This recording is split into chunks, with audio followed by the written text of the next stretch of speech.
श्रुतिस्मृतिपुराणानाम् आलयं करुणालयं नमामि भगवत्पादशङ्करं लोकशङ्करं शङ्करं शङ्कराचार्यकेशवं बादरायणं सूत्रभाष्यकृतं वन्दे भगवन्तौ पुनः पुनः। सदाशिवसमारम्भां शङ्कराचार्यमध्यमाम् अस्मदाचार्यपर्यन्तां वन्दे गुरुपरम्पराम्। हरिः ओम् श्रीगुरुभ्यो नमः। हरिः ओम्। स्मर वारंवारं कार्यक्रम को देखने वाले सभी दर्शकों को मेरा नमस्कार। इस कार्यक्रम में शास्त्र क्या कहते हैं, इसके अंतर्गत हम सुखी जीवन के लिए 10 शब्दों को देख रहे थे। वे 10 शब्द कौन से हैं जिनमें शास्त्रीय शिक्षाओं का सार छिपा है और जो हमें एक आनंदमय जीवन जीने में सक्षम बनाते हैं। तो उसमें हमने आई यानी मैं, वी यानी हम, ईगो यानी अहंकार, लव यानी प्रेम, स्माइल यानी मुस्कान, रूमर यानी अफवाह को देख चुके हैं। आज हम 7 अक्षरों वाला एक अंग्रेजी शब्द देखने वाले हैं और वो शब्द है सक्सेस, सफलता। सक्सेस, अचीव इट, सफलता, इसे प्राप्त करें। लोगों के मन में सफलता के बारे में एक गलत धारणा है। वे सोचते हैं कि सफलता हमेशा भविष्य की घटना है। मैं कब सफल होना चाहता हूँ? मैं इस साल के बाद सफल होना चाहता हूँ। 27 में मेरा कुछ योजना है, तब मैं सफल हो जाऊंगा। नहीं, इस पल में भी आप सफल हैं। हाँ, आप सही सुन रहे हैं, क्योंकि सफलता हमेशा वर्तमान में ही होती है। जो व्यक्ति वर्तमान में सफलता नहीं देख सकता, वह भविष्य में कभी सफलता नहीं देख सकता। हर घटना में एक सफलता है। आपने कुछ खाया और उसे पचा सके, यह एक सफलता है। आपने उसे सफलतापूर्वक पचा लिया है। क्योंकि बहुत लोग बहुत से चीज खाते हैं, लेकिन उन्हें अपचन की समस्या होती है। फिर जेलुसिल लिक्विड या इनो ये सब खाते रहते हैं। ये इनो से शुरू होता है और किस चीज़ पर ख़त्म होता है नहीं मालूम, और अंत में अगर वह भी उसे ठीक नहीं कर सका तो उसे क्या कहते हैं? एनिमा। अंत्यव, अंत में वही होगा। तो उस सब के बिना आपने सफलतापूर्वक जो खाया है उसे पचा लिया है, क्या यह सफलता नहीं है? मुझे बताइए। और आज मैं किसी को खुश कर सका तो वह एक सफलता है। मैं बाहर गया और घर वापस आया, और कैसे? मेरे शरीर के सभी अंग सही सलामत हैं, यह एक सफलता है। सड़क पार करते समय कुछ भी हो सकता है, कोई आकर आपको टक्कर मार सकता है, कुछ भी हो सकता है, लेकिन आप सशरीर सभी अंगों के साथ सही सलामत घर आ गए। इसका मतलब है कि आप एक सफल व्यक्ति हैं। तो यदि आप इस तरह देखते हैं तो सब कुछ सफलता ही है। तो सफलता, इसे प्राप्त करें। लेकिन सफलता हर समय है। पहले उस सफलता को देखें, और जितना अधिक आप देखते हैं मैं सफल हूँ, मैं सफल हूँ, आपकी इच्छा शक्ति वृद्धि होती है। तो आप पूछ सकते हैं, जो व्यक्ति हर समय सफलता की चाहत रखता है लेकिन सफलता को प्राप्त नहीं कर पाता, ऐसा क्यों होता है? क्योंकि वह नहीं जानता है कि सफलता को कैसे महसूस करना है और जीवन की वास्तविक सफलता क्या है। यदि मैं भविष्य में कोई सफलता तय करता हूँ तो हमेशा एक और विकल्प भी होता है जिसे मैं नहीं चाहता हूं, लेकिन वह है मैं असफल भी हो सकता हूं।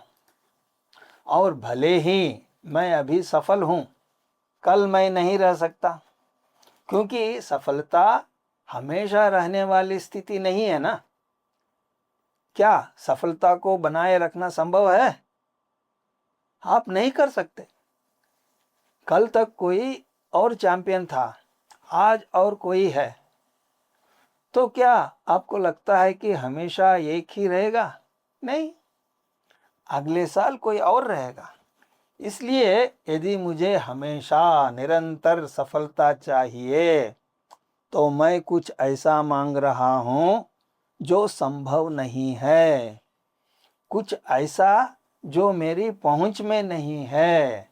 इसका अर्थ है कि जो कोई पूरे समय सफलता की तलाश में है, वह भविष्य को नियंत्रित करने की योजना बना रहा है, और भविष्य को नियंत्रित करने की सोच ही मानसिक तनाव को बढ़ावा देता है।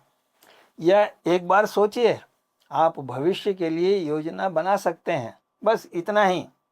लेकिन यदि आपके पास यह विचार है कि मैं भविष्य को नियंत्रित कर सकता हूं या नियंत्रित करना चाहता हूं, वह भविष्य जो पूरी तरह अनिश्चित है, और वह भविष्य जो कई नियमों के द्वारा शासित हो रहा है, जिन्हें आप और मैं नहीं जानते।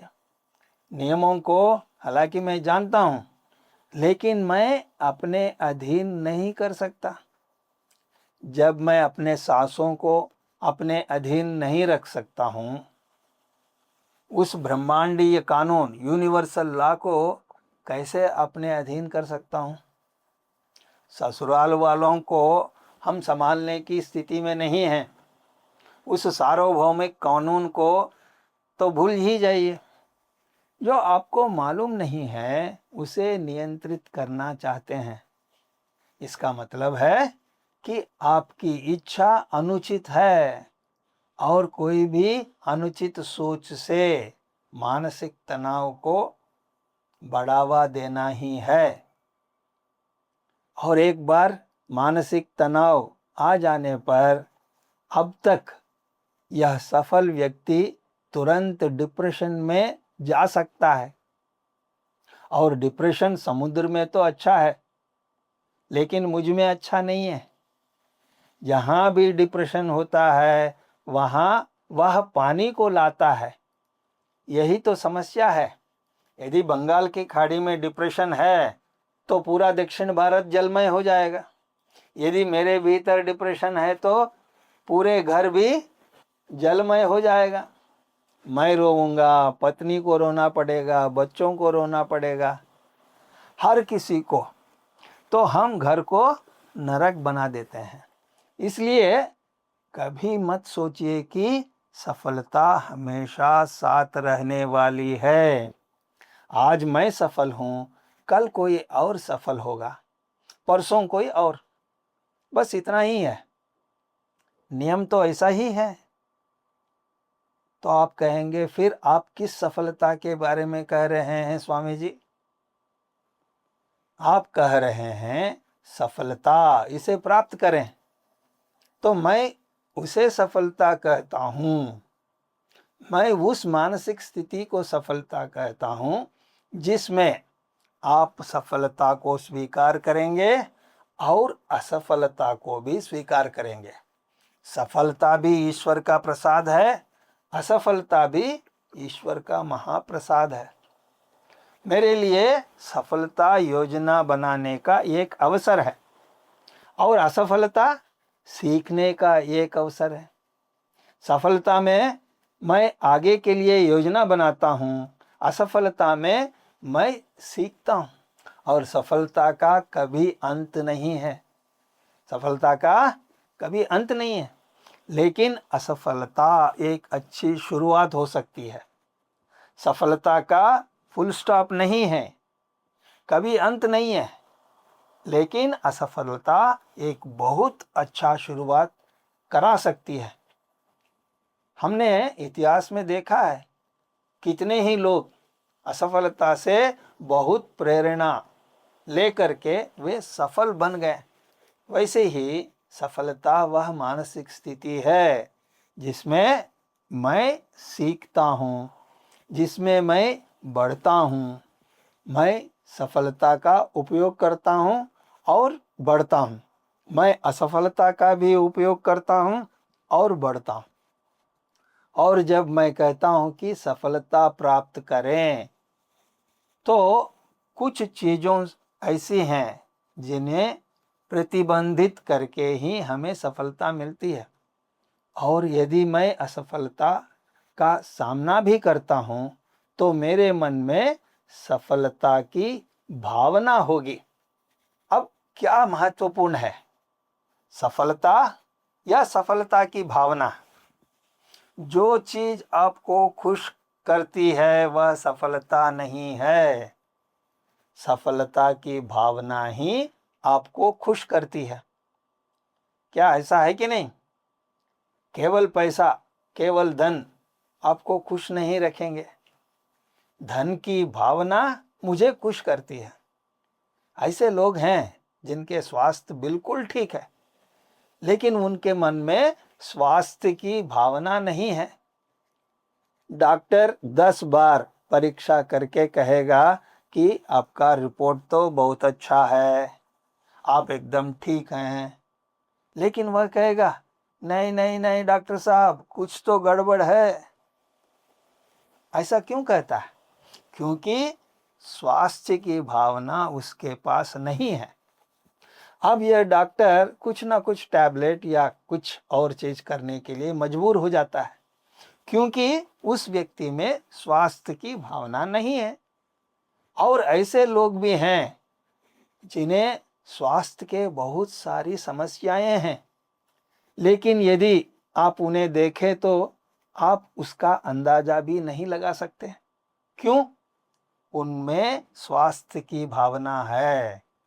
और डॉक्टर लोग भी कहते हैं कि स्वास्थ्य की भावना वास्तव में आपको ठीक कर सकती है, सफलता की भावना आपको आगे बढ़ा सकती है। इसलिए यदि मैं कुछ गुणों का विकसित करता हूँ, वैसे ही यदि कुछ गुणों का प्रतिबंधित करता हूँ तो असफलता मुझे प्रभावित नहीं करेगी, क्योंकि मेरे पास सफलता की भावना है।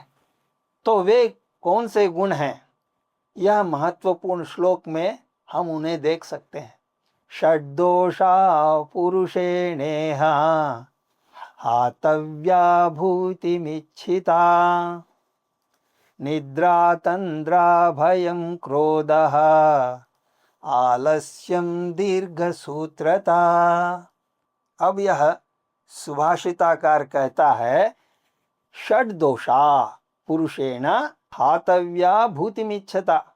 यदि आप सफलता चाहते हैं, भूतिमिच्छता, यदि आप सफल जीवन के अभिलाषी हैं, तो मनुष्यों में 6 गुण अंतर्निहित हैं। आपको उन्हें मारना चाहिए, आपको उन्हें रोकना चाहिए।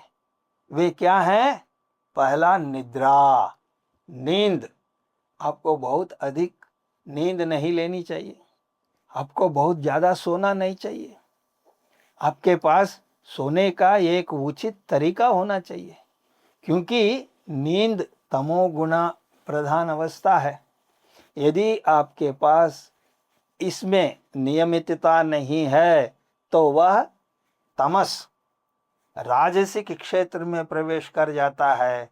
और रजोगुण जो गतिविधियों के लिए है, यदि तमस वहाँ प्रवेश कर जाता है तो गतिविधि सुस्त हो जाते हैं। और एक बार जब मेरा कार्य, मेरा क्रिया सुस्त हो जाते हैं तो फल भी सुस्त हो जाता है। तो इस तरह एक पूरा दुष्ट चक्र बन जाता है, विषय साइकिल बन जाता है। तो सबसे पहले नींद का ठीक से ख्याल रखें।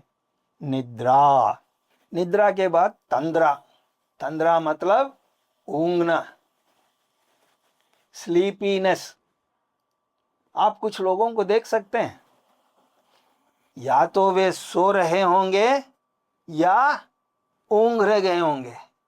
वे नहीं जानते हैं कि जागृतावस्था क्या है।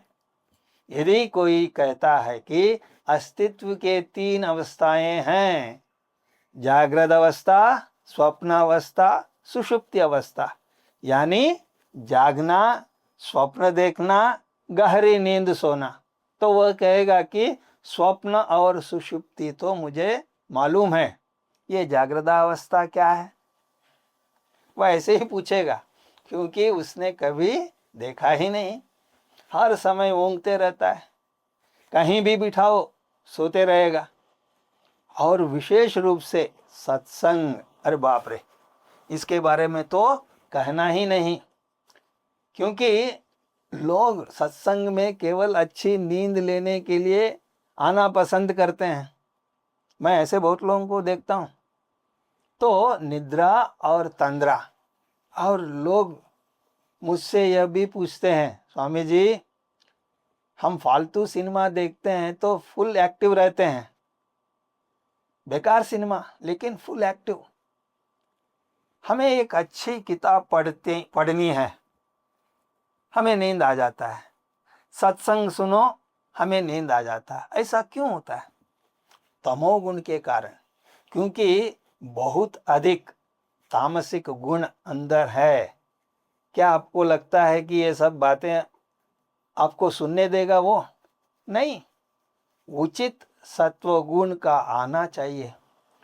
तो वह गुण हमारे पास नहीं है, इसलिए हमें नींद और ऊँघने की ध्यान रखना चाहिए। यदि मैं उचित चीज़ों में बहुत ऊँघता हूँ तो इसका मतलब है कि मेरे तमोगुण सक्रिय है। इसका मतलब है कि मैं अपने भीतर सत्व गुण का ठीक से ख्याल नहीं रख रहा हूँ। मैं ऐसा भोजन कर रहा हूँ जो तमोगुण में योगदान देता है। मैं ऐसी व्यर्थ चीज़ों में उलझा हुआ हूँ जो तमोगुणों प्रधान है, तमोगुण में योगदान देता है। लेकिन मैं सत्व गुण को ऊपर लाने के लिए कुछ भी नहीं कर रहा हूँ। जब तक आप सत्व गुण को ऊपर नहीं लाते हैं, आपका जीवन सफल नहीं हो सकता, वह सतर्क जीवन नहीं हो सकता। तो ये थे निद्रा, तंद्रा। फिर भयम। बहुत से लोगों को डर लगता है, और यह डर होना चाहिए, क्योंकि आप शेर को देखते हैं तो शेर का डर अच्छा है, अन्यथा आप अपने जीवन को खतरे में डाल सकते हैं।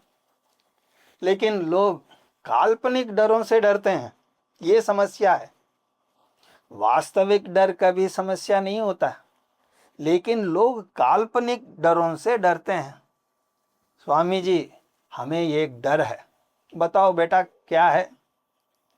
मैं अपने बेटे की पत्नी यानी बहू के बारे में सोचते रहता हूँ। मेरे बेटे को किस तरह की पत्नी मिलेगी, वह बहू हमारा ख्याल रखेगी या नहीं। तो मैंने कहा उन सब की चिंता मत कीजिए, लेकिन आपका बेटा अब क्या कर रहा है? तो वो कहता है कि मेरा बेटा 3 साल का है। अब सोचिए, 3 साल का बच्चा और आप 30 साल के बाद के मुद्दे के बारे में सोच रहे हैं। क्यों? कल्पना। तो आपका कल्पना का उपयोग महान चीजों के लिए करना होगा। आइंस्टीन भी कहते हैं कि कल्पनाओं में विहार करने वाला व्यक्ति तथ्यों में उलझने वाले व्यक्ति से अधिक खुश रह सकता है, क्योंकि कल्पना एक पंख की तरह है।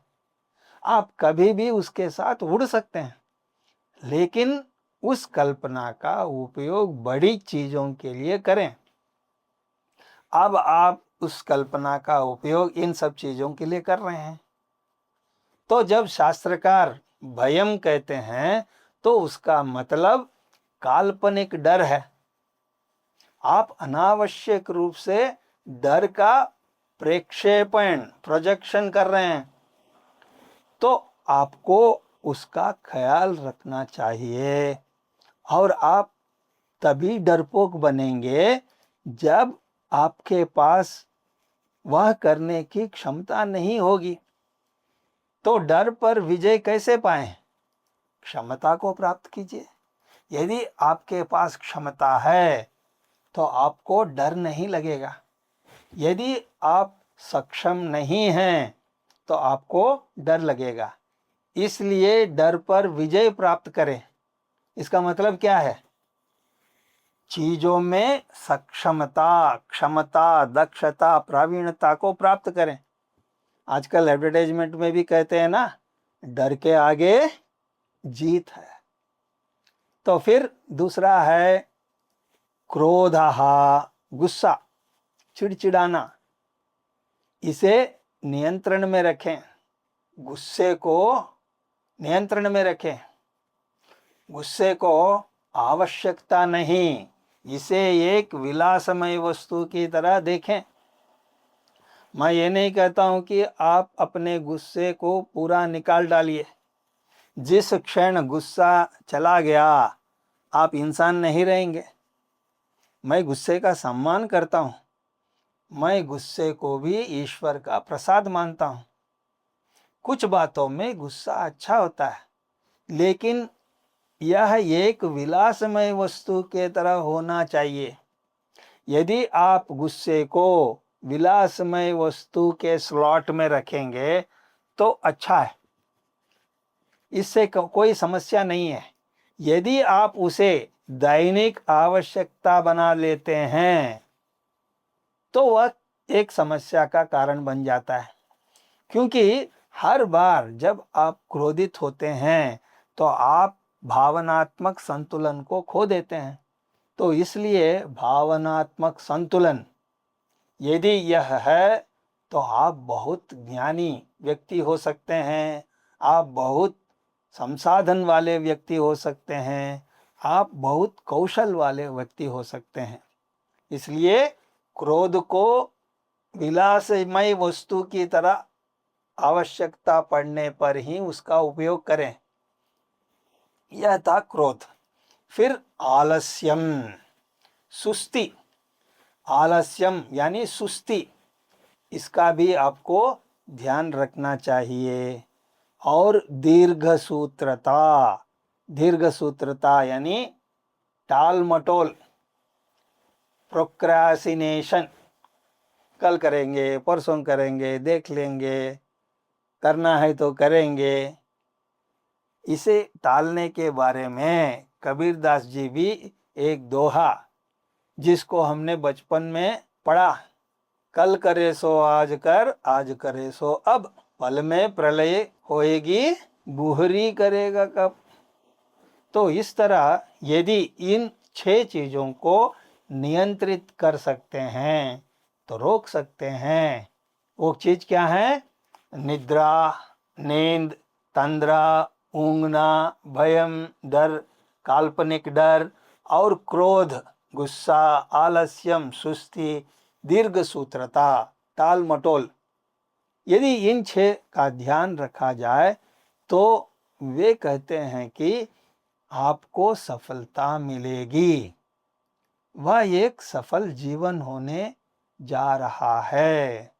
भले ही आपको सफलता मिले या ना मिले, आपके पास यह सफलता, वास्तविक सफलता मिलेगी, जिसमें सफलता आपका विकास में योगदान देगी, असफलता भी आपके विकास में योगदान देगी।